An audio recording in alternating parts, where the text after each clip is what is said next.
Welcome back. The Champions League group stage draw has just concluded. Glenn, Steve and Owen alongside me. This is where we normally start the argument about who's got the toughest group. But I think, Glenn, there's only one winner this time from the English sides. Yeah, I think United have got the toughest one, for sure. Yeah, that looks as some tasty games there. Chelsea will be happy, I think.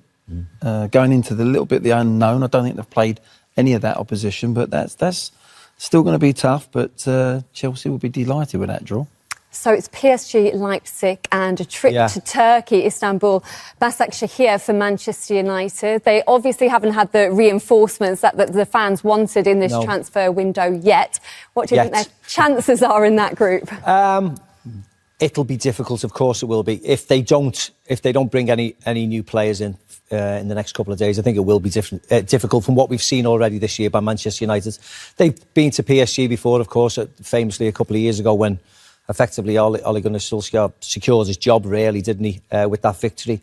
Leipzig are in good form, even though they've had to sell a few players this summer. There's still a really difficult game getting to the semi-final of the Champions League. And as you said, Başakşehir going to Istanbul is always hard in itself, albeit, there'll be no fans at this moment in time. It'll make that journey a little bit easier. But it's always a very difficult place to go because we know the fans, even outside of the stadium, at the airport, outside the hotels, they make it as difficult as possible for the opposition.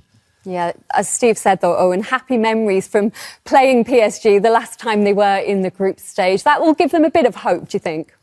Yeah, I think they're quietly confident. Obviously, PSG are the strongest team in the group, but I think Man United are the second strongest team. And obviously, Leipzig have a brilliant young manager, Julian Nagelsmann, and he'll relish playing against Manchester United. But look, they're not flying on all cylinders right now, and hopefully they can get a couple of players in. But if they get it all right, I mean, this was a huge moment for Marcus Rashford.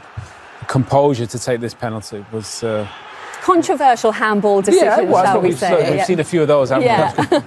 But big moment for Ole. And look, you're right. They're great memories from that game, and it's a big season for Man United and for Ole Gunnar. So I think they can go into this.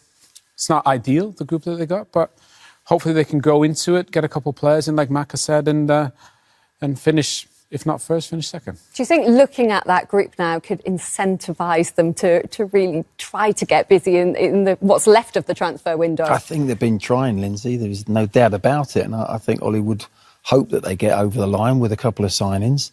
They've got, it's difficult when you're going for your top option and you can't get that deal done with Sancho. Then the other options, suddenly, it's you've got to work very quickly. And if it all falls into place, that'd be great for them. I still think they're capable of getting through this group. I really do. We haven't seen the best of United yet. Back end of last season, they were playing exceedingly well. Thought they had the balance in midfield working exceedingly well.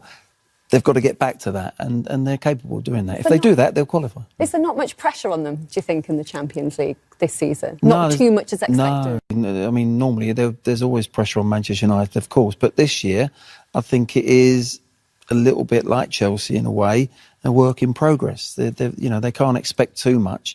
I think if they qualify out of this group, see where they go. Whether they can win it, I don't think they can. But yes, it's the pressure will be off them a little bit. And Liverpool, Steve, in Group D, they've got Ajax, they've got Atalanta and Midtjylland. Looks fun, doesn't it? It does, actually. It looks a really good group. Of course, Liverpool are favourites to go through, but to play Ajax, to play the free-flowing Atalanta, who've already started Serie A really well and scored lots of goals, we know them, and go to Midtjylland, I think it's an excellent draw for Liverpool. You can't complain, but I mean, I'd sit here and Liverpool could face anybody, to be honest, and you'd be very comfortable that they would go through to the next round. But you're right. I think the great opposition who like to play football and the really good games to watch. They really are. Atalanta, not to be underestimated as well. They've had 2 wins, 8 goals scored in their 2 Serie A games. They usually are in high-scoring games, aren't they? Should be goals galore, that one. Yeah, Macca's right. Atalanta are brilliant to watch.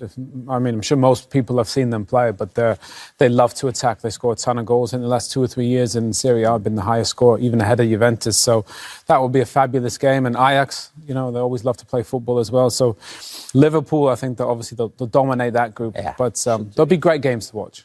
With the signings that Klopp's brought in with Thiago, with Jota, giving them a bit more depth. How much do you think that's going to help them as they pursue perhaps a double or treble this season? I think they've improved the squad no end. I really do. I think Jota came out of the blue, but it's a very shrewd buy. And Thiago, well, he keeps the ball for fun. And in that Liverpool side, I think they've gone up a couple of more gears. That's why I think they're my